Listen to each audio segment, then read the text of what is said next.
பொதுவாக தெளிவாக சொல்றதாக இருந்தால் ருஜூலன், அதாவது ஆணுக்குரிய அந்த கம்பீரம், அந்த வீரம் வந்து இன்னைக்கு சமூகத்துல நிறைய ஒரு 70% மேல குறைஞ்சின்னு சொல்லணும். அதாவது பெண்கள் என்ற அந்த நிர்வாகம் குறையறதுக்கு இது ஒரு காரணம். பெண்களை சரியா நிர்வகிக்க முடியும். ரசூலுல்லாஹி ஸல்லல்லாஹு அலைஹி வஸல்லம் 11 மனைவிமாரோட வாழ்ந்தாங்க. ஒரே நேரத்தில் 9 மனைவிமாரோட வாழ்ந்தாங்க. ஒரு மாதம் மனைவிமாரை நெருங்க மாட்டேன்னு ஒரு நாள் சொன்னாங்க, நெருங்கவே இல்லை. ஒரு மாதம் எந்த மனைவியோட வீட்டுக்கு நான் போக மாட்டேன்னு சொன்னா நெருங்கவே இல்லை. அல்லாஹ் தஆலா குர்ஆன்ல மனைவியை திருத்துறதுக்கு சொல்றான். என்னது? வஹஜுருஹுன்ன ஃபில் மதாஜி, அவர்களை நீங்க படுக்கை அறைகளில் ஒதுக்கி நடவுங்கள் அப்படின்றான். 2 நாள் 3 நாள் தான் செய்யறான். நீ எல்லாம் மனைவியான திருப்பி கேள்விக்கிறான். நான் இவ்வளவு நாள் பேசாம ஒரு நாளா பேசுங்க, இறங்கி போற மாதிரி இதா இல்லையா? ரசூலுல்லாஹி ஸல்லல்லாஹு அலைஹி வஸல்லம் ஒரு மாசம் பேச மாட்டாங்கன்னா பேசல, அவ்வளவுதான். வரமாட்டாங்கன்னா வரல. அது யாரும் சமாதானப்படுத்தியும் வரல. இங்க 2 நாள் இவர் கோச்சிட்டிருக்கிறது, அங்க இறங்கி வராட்டி இவரா போறது. என்னது இவ்வளவு நாள் நான் பேசாம இருக்கிறேன், கொஞ்சமா கவனிச்சுதா அப்படின்னு இவரா எனக்கு அவன் மனைவிக்கு விளக்கிறேன்னது இவ்வளவு நம்மளோட வீரம். அதனால ஒண்ணு எடுபடுது இல்லை. நம்மளை வந்து ஒரு மாசத்துக்கு என்ன செய்ய, ரசூலுல்லாஹ் ஒரு மாதம் நெருங்க மாட்டாங்கன்னா நெருங்க மாட்டேன். ஒரு மாதம் ரசூல் ஸல்லல்லாஹு அலைஹி வஸல்லம் 9 மனைவிமார் இருந்தும் நெருங்க மாட்டேன் ரசூலுல்லாஹி ஸல்லல்லாஹு அலைஹி வஸல்லம் சொன்னாங்க, நெருங்கல. இங்க அல்லாஹ் இப்ப 3 மாத காலம் இதா காலம் அல்லாஹ் ஏன் இந்த சந்தர்ப்பத்தை தாராண்டா, 2 பேரும் சேரணும் என்பதற்காக அந்த 3 மாசம். ஆனா அந்த 3 மாசத்தை தாண்டி பிடிவாதமாக்கிறாங்க இருக்காங்க.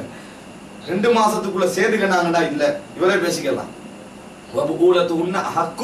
அதாவது அல்லாஹ் தஆலா சொல்றான் லிரத்திஹின், அஹக்கு பிரத்திஹின், அவங்களை திருப்பி சேர்த்துக் கொள்வதற்கு முழு தகுதி பெற்றவர்கள் யார்? அவரது கணவன்மார்கள் தான். அப்ப 2 மாசத்துல ஒரு ஆட மனசு மாறுது.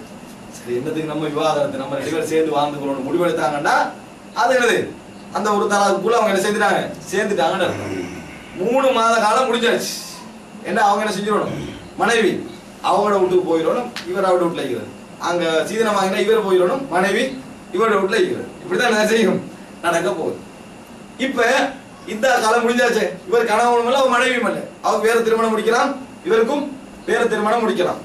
இப்படியே இருந்துட்டு இருக்கிற நேரத்துல மறுபடி ஒரு ஐடியா வரும், நம்மளை அநியாயத்துக்கு பிரிஞ்சுட்டோம், அப்படி படிப்பினவாறு அதன் தனிமையாக கூட படிப்பினவாறு அதை மாதிரி நம்ம சேரணும்ன்ற உணர்வு வந்தால் அது எப்படி மறுபடி சேரணும், பேச்சுவார்த்தைகளை பேசி அக்குது நிக்கா மறுபடி எப்படி முதலாம் திருமணம் நடந்துச்சோ, 2 சாட்சியை வச்சு ஒரு வழியை வச்சு எப்படி முதலாம் திருமணம் நடந்துச்சோ அது மாதிரி என்ன செய்யணும், இந்த திருமணம் நடந்து அவங்க மறுபடியும் என்ன செய்யலாம், மனைவியாக ஆக்கி கொள்ளலாம்.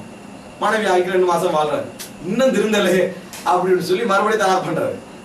இன்னும் திருந்தலேன்னு சொல்லி என்னது மறுபடியும் தலாக் பண்றாரு. அதே மாதிரிதான் எது அந்த 3 மாச காலம் இருக்குது. அந்த 3 மாச காலம் மாதிரி இவரே சாப்பாடு கொடுத்து இவரே உடுப்பெல்லாம் கொடுத்துட்டு கொஞ்சம் காலம் போகும். அதுக்குள்ள சேர்ந்துக்கிட்டாருன்னா சரி. 3 மாச காலம் முடிஞ்சிட்டா அப்ப மறுபடியும் கணவனும் இல்லை மனைவியும் இல்லை. மறுபடியும் ஐடியா வருது, நீ நினைக்கிறீங்க சமூகத்தில் நடக்குது இல்லையா, 6-7 தலாக் பண்ணி முடிக்கிறோம்னா அப்ப மறுபடியும் ஐடியா வருது. அப்ப சேர்ந்து கொள்ளணும். அதே மாதிரி என்ன அக்குது நிக்கா பண்ணி முறையாக திருமணம் நடத்தி சேர்த்துக்கிறோம். 3வது மறுபடியும் இன்னும் திருந்தலே நினைக்கிறாரு. இப்ப கொஞ்சம் அவதானம் ஆகிக்கும். 3வது தலாக் பண்ண அல்லாஹ் தஆலா சொன்னா திருப்பி மீட்டலாம். இது உங்களோட குணஞ்சல் என்ன அர்த்தம், 3வது தலாக் பண்ண என்னது திருப்பி மீட்ட முடியாது. அப்ப 3வது முறை தலாக் பண்ணிட்டாருண்டா இத்தா காலம் இங்க எதுவுமே இல்லை.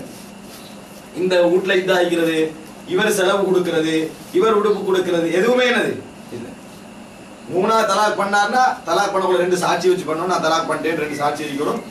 அந்த அவர் என்ன செஞ்சிடணும், அவ மனைவி அந்த வீட்டை விட்டு வெளியே போயிடும். அதோட முடிச்சு கணவன் மனைவி 3வது தலாக் பண்ணிட்டாங்க, அவ போயிட்டாச்சா. அதுக்கப்புறம் அவ இதா இருக்கணும், 3 மாசம் இதா இருக்கிற மாதிரி இருக்கணும். ஆனா இந்த காலத்துக்குள்ள இவர் மீட்டவும் இயலாது, இந்த காலத்துக்கு புறவு என்னது மீட்டு திருமணம் முடிக்கவும் இயலாது. ஆனால் திருப்பியும் இவருக்கு சேரணும், மறுபடியும் அவரோட வாழணும் என்கின்ற எண்ணம் வந்தால் இயல்பாக அவருக்கு ஒரு திருமணம் நடந்து, இயல்பாக அவருக்கு வேறொரு திருமணம் நடந்து அதுல அவரோட வாழ்க்கை கசந்து போய் அங்கேயும் விவாகரத்து நடந்திருந்து அந்த நேரத்தில் இவருக்கு முடிக்கணும் என்ற எண்ணம் வந்திருந்தால் முடிக்கிறது தவறு இல்லை. ஆனா அவர் இன்னொரு திருமணம் முடிக்காமல் இருந்திருந்தால் இவருக்கு என்ன செய்யறாரு, அந்த பெண்ணோட வாழையில திருப்பி திருமணம் முடிக்கிறது. அவருக்கு இயல்பா ஒரு திருமணம் முடிச்சிருக்கணும். இது ரசூலுல்லாஹ் காலத்துல ஒரு சிலர் என்ன செய்ய ஆரம்பிச்சாங்கன்னு சொன்னா, திருப்பி 4ஆம் முறை சேரணும்னு ஐடியா வந்தா ஒரு 60 வயசுல 70 வயசுல உள்ள ஆளை கொண்டு வந்து அந்த பெண்ணை கடையை முடிச்சு வைக்கிறது. எனது மகளை உங்களுக்கு முடித்து தருகிறேன். அவருக்கு ஒரு 500 ரூபா கொடுத்துரு, 1000 ரூபா கொடுத்துருன்னு செஞ்சுருவாரு. சரி நான் மாப்பிள்ள டெம்பரியா வாருன்னு சொல்லி தற்காலிகமா அவர் என்னது அப்படி கணவனா, இதுல நடந்த விபரீதம் நான் சொல்றேன். அப்ப அவருக்கு தற்காலிகமா அந்த இடத்து மட்டும் ஒரு கணவன் மாதிரி ஆயிக்கிறது. கணவன் மாதிரி ஆகிட்டு அப்படி முடிச்சுட்டு அவருக்கு தள்ளி தானே அவருக்கு அவன் முடிச்சுட்டு மறுபடியும் இப்போ தலாக் பண்ணுங்கன்றாங்க. இது நடக்குது. அவரை எல்லாம் செட்டப் எல்லாம் பண்ணி அவ தலாக் பண்ணி முடிச்சாச்சு. ரைட், திருமணம் முடிச்சா அப்ப இஸ்லாம் வந்து பிளாட் மாதிரி தானே இருக்குது. இப்படி ஒன்று இஸ்லாம் சொல்லுவோம் அவர் சட்டம் பண்ண. அவ தலாக் பண்ணிட்டாச்சு. தலாக் பண்ணிட்டாச்சா இப்ப என்ன நடக்கும்? அன்றைக்கோ அடுத்த நாளைக்கோ தலாக் நடக்கும். தலாக் நடந்தா மறுபடியும் என்ன செய்யலாம்? இவரும் அவரும் சேர்ந்து வாழலாம். இப்படின்னு இப்ப செஞ்சுட்டு போறாங்க. ரசூல் ஸல்லல்லாஹு அலைஹி வஸல்லம் சொன்னாங்க, இந்த மாதிரி ஹலால் பண்ணி வைக்கின்றவர்கள் எவருக்கா ஹலால் பண்ணி வைக்கப்படும் அவர்களே அல்லாஹ் சபிக்கிறாங்க. நேரடி செய்தி. ரசூல் ஸல்லல்லாஹு அலைஹி வஸல்லம் சொன்னாங்க, இந்த மாதிரி ஹலால் பண்ணி வைப்பவர்கள், ஹலால் பண்ணி இவர்களுக்காக வைக்கப்படுகிற அவர்களை அல்லாஹ் சபிப்பானாங்க. பெரும் பாவங்களில உண்டு. ஆனா சர்வசாதாரணமா நடக்குது.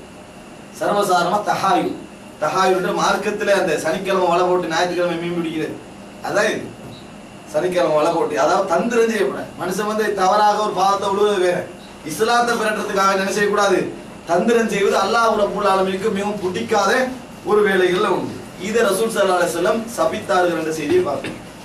இந்த மாதிரி ஒரு ஊர்ல அடையாளத்தை அந்த மாதிரி செஞ்சு வச்சுட்டாங்க. இப்படி தற்காலிகமாக ஒரு 20 வயசுன்னு வைங்க, அந்த பிள்ளைக்கு ஒரு 20 இல்ல 18 வயசு இருக்கும். இப்படி 3 முறை தலாக் பண்ணவரா? 3 முறை தலாக்னா இந்த காலிக்கோட் தலாக். உண்மையில அவர் 1 முறை தலாக் பண்ணி காலிக்கோட் அடிப்படையில் அது 3 தலாக். முடிஞ்ச ஒரு ஆள ஒரு 50க்கும் 55 வயசு ஒரு ஆளுக்கும் திருமணம் முடிச்சு வச்சுக்கிறோம் ஒரு டெம்பரியா.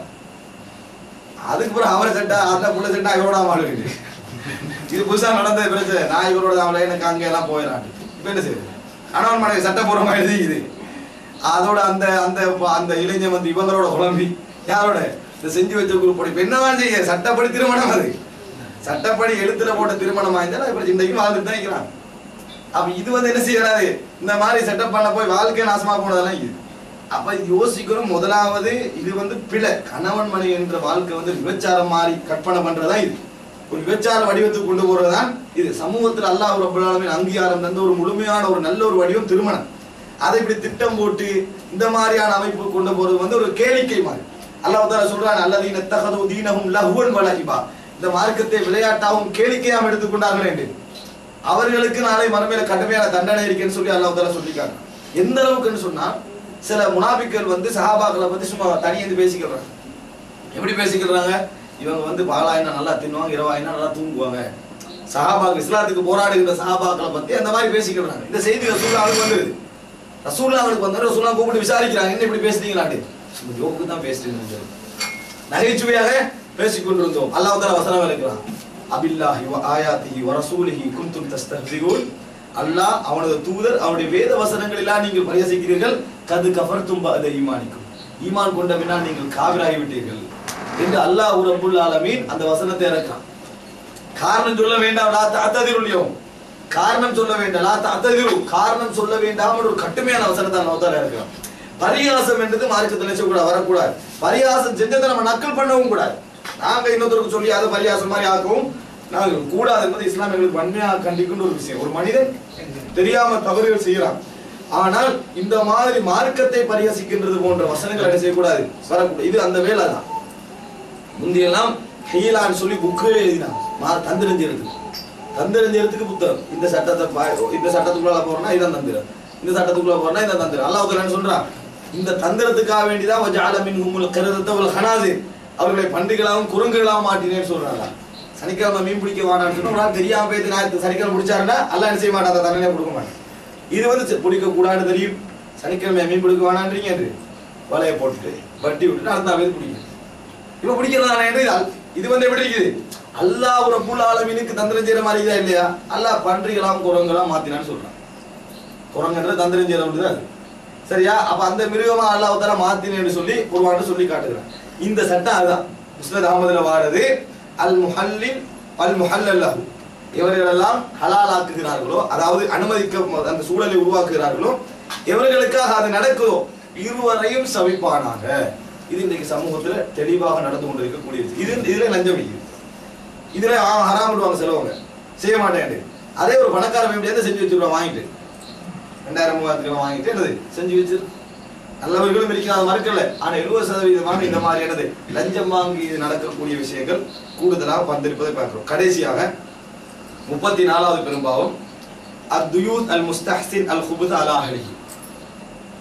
தனது வீட்டுக்குள் மானக்கேடான விஷயங்களை அங்கீகரிப்பவர்கள். தனது வீட்டுக்குள்